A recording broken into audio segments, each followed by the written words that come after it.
Bismillahirrahmanirrahim. Kita mulai dengan mengucapkan Assalamualaikum warahmatullahi wabarakatuh. Kita hari ini akan membahas pengambilan keputusan, pembelajaran, kreativitas, dan kewirausahaan. Adapun yang kita bahas adalah keputusan terprogram, keputusan tidak terprogram, langkah-langkah pengambilan keputusan kelompok, organisasi learning and kreativitas, dan kewirausahaan dan kreativitas. Baiklah, sebelum kita mulai, sebaiknya kita baca doa menurut kepercayaan kita masing-masing. Baca doa mulai. Baik, kami persilakan untuk kelompok penyaji memaparkan presentasinya dan akan diakhiri dengan tanya jawab. Kami persilakan.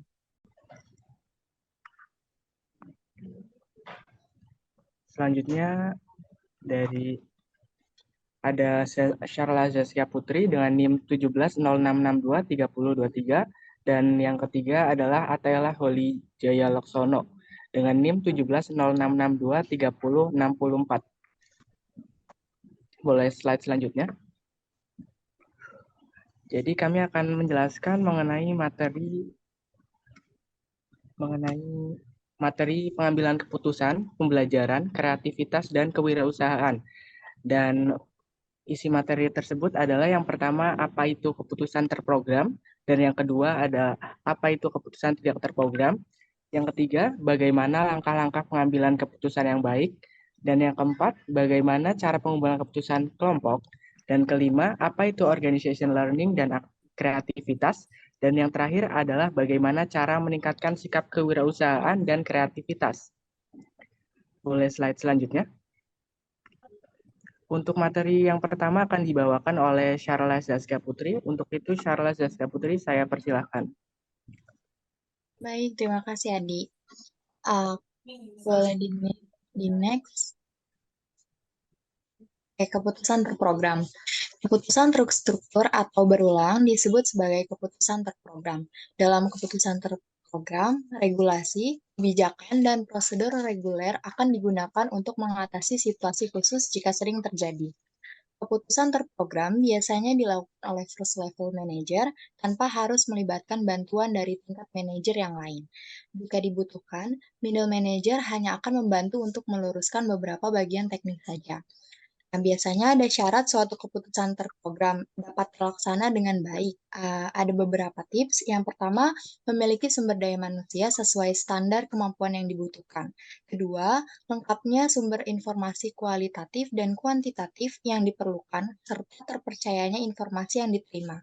Ketiga, tersedianya dana yang diperlukan selama menjalankan keputusan.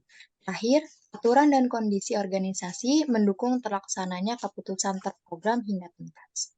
Boleh di next. Selanjutnya ada keputusan tidak terprogram. Keputusan tidak terprogram adalah keputusan yang dibuat hanya sesekali serta dilakukan secara berulang atau teratur. Dalam keputusan tidak terprogram, tidak ada protokol yang ditetapkan untuk menyelesaikan suatu hal karena keputusan yang dilakukan hanya sesekali.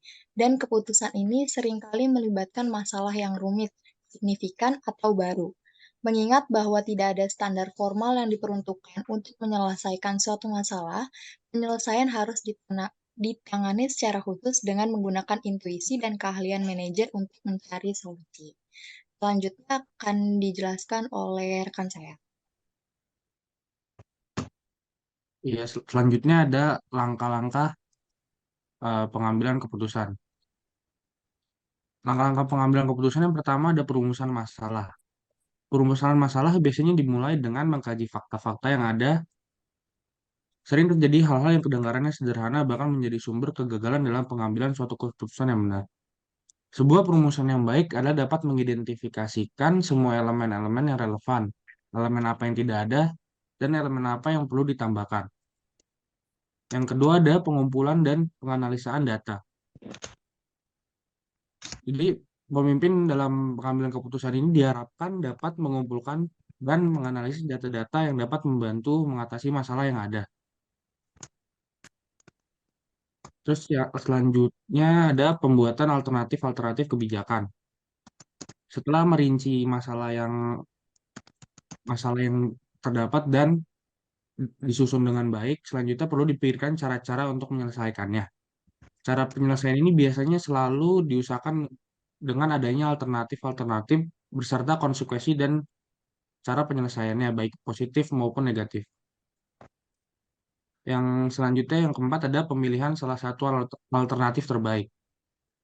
Jadi setelah kita membuat alternatif-alternatif kebijakannya, kita memilih salah satu dari ant- al- memilih salah satu dari alternatif yang terbaik untuk menyelesaikan masalah tertentu yang dilakukan atas dasar pertimbangan yang sangat matang. Dalam pemilihan penyelesaian tersebut dibutuhkan waktu yang lama karena hal ini menentukan cara yang akan dipakai berhasil atau gagal. Yang kelima ada pelaksanaan keputusan. Pelaksanaan keputusan berarti kita harus mampu menerima dampak yang diberikan dari keputusan tersebut, baik positif atau negatif. Ketika menerima dampak yang negatif, kita harus mempunyai alternatif yang lain. Pelaksanaan pengambilan keputusan sering menjadi masalah karena keputusan yang mesti ditanggapi banyak orang malah sebaliknya. Yang terakhir atau yang keenam ada pengevaluasian hasil pelaksanaan. Setelah keputusan dijalankan, kita perlu mengevaluasi hal yang telah kita lakukan. Faktor-faktor yang menjadi penentu akan dinilai, biasanya diputuskan sejak awal. Dengan cara ini mudah te- dengan cara ini sering terjadi debat yang hebat antara para anggota dari suatu kelompok. Namun akurasinya akan lebih terjamin. Dan juga ada pengambilan keputusan kelompok. Jadi menurut Janis dan Mann dapat teori yang relevan. Teori ini teori memberikan pemahaman tentang bagaimana kelompok-kelompok membuat keputusan. Terdapat tiga teori. Yang pertama ada teori konsensus. Teori ini menekankan pentingnya pencapaian kesepakatan yang disetujui oleh seluruh anggota kelompok. Dalam teori ini, setiap anggota memiliki kesempatan untuk berkontribusi dan memberikan masukan sebelum keputusan diambil. Keputusan yang dihasilkan melalui konsensus ini diharapkan mencerminkan kepentingan dan perspektif semua anggota kelompok. Yang kedua, ada keputusan mayoritas. Teori ini mengarah pada pengambilan keputusan berdasarkan suara mayoritas. Dalam pendekatan ini, anggota kelompok memberikan suara untuk pilihan yang dianggap paling sesuai atau dianggap dapat mencapai tujuan kelompok. Yang selanjutnya ada teori keputusan kelompok menurut Janis dan Mann. Teori ini dikemukakan oleh Janis dan Mann dan menyoroti pentingnya proses pengambilan keputusan yang hati-hati dan kritis dalam kelompok. Teori ini mengidentifikasi fenomena groupthink di mana kelompok cenderung menghindari konflik dan mencari persetujuan dengan cepat, tanpa mengevaluasi secara menyeluruh. Teori ini menekankan perlunya menghindari bias dan mendorong pertimbangan yang objektif dalam pengambilan keputusan kelompok. Selanjutnya, Organization learning dan kreativitas. Nah, apa sih itu organization learning? Jadi, organization learning menurut Larry Lashway adalah proses sekelompok orang yang menempuh tujuan bersama dengan komitmen kolektif untuk secara teratur menimbang nilai tujuan-tujuan dan mengubahnya jika perlu, serta terus-menerus mengembangkan cara yang lebih efektif dan efisien untuk mencapai tujuan tersebut. Nah, organization learning ini kan berkaitan dengan pembelajaran ya, di mana pembelajaran itu adalah tentang proses tentang peningkatan kapasitas. Pembelajaran adalah tentang pembangunan kapabilitas untuk menciptakan yang mulanya tidak dapat diciptakan. Nah, dalam pembelajaran ini, di dalam organisasi itu sendiri oleh-olehnya dibedakan menjadi dua. Nah, yang pertama itu pembelajaran adaptif. Pembelajaran adaptif adalah tahap pertama dari organisasi pembelajaran, yaitu menyesuaikan diri dengan perubahan lingkungan di sekitar. Dan yang kedua adalah pembelajaran generatif. Pembelajaran ini meliputi kreativitas, inovasi, lebih dari sekadar beradaptasi terhadap perubahan yang ada dan mengantisipasi perubahan. Proses generatif adalah membentuk kembali seluruh pengalaman organisasi dan pembelajaran dari proses tersebut.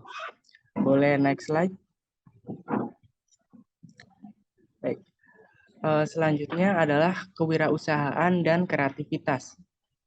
Nah, kewirausahaan sendiri adalah kemampuan untuk mengidentifikasi peluang-peluang bisnis, mengembangkan ide-ide baru, dan mengambil resiko dalam rangka menciptakan dan mengelola bisnis yang sukses.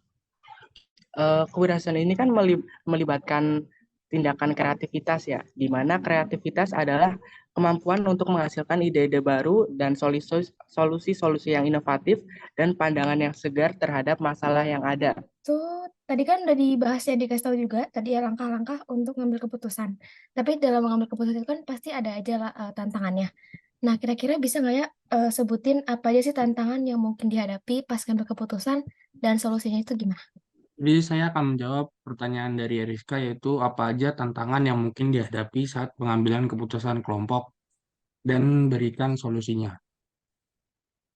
Jadi tantangan-tantangan yang mungkin dihadapi saat pengambilan keputusan kelompok itu adanya konflik antara anggotanya, terus lambatnya proses, serta kesulitan mencapai tujuan dari pengambilan keputusannya itu. Terus ada risiko juga bahwa ada beberapa anggota kelompok yang lebih dominan dibanding anggota lain. Nah, solusinya kita dapat membuat aturan dan prosedur yang jelas untuk mengambil keputusan kelompok tersebut. Terus memastikan bahwa setiap anggota kelompok memiliki hak untuk berpendapat dan berbicara tentang pendapatnya masing-masing. Terus yang ketiga ada menghindari tekanan sosial untuk mencapai kesepakatan dengan mengedepankan fakta dan data yang Alhamdulillah, kita sudah menjalani diskusi di mana banyak pertanyaan dan kita pendapat dari teman-teman. Baik, terima kasih saya ucapkan kepada kelompok penyaji dan teman-teman yang sudah bertanya. Terima kasih. Kita akhirin. Alhamdulillahirabbil alamin. Assalamualaikum warahmatullahi wabarakatuh.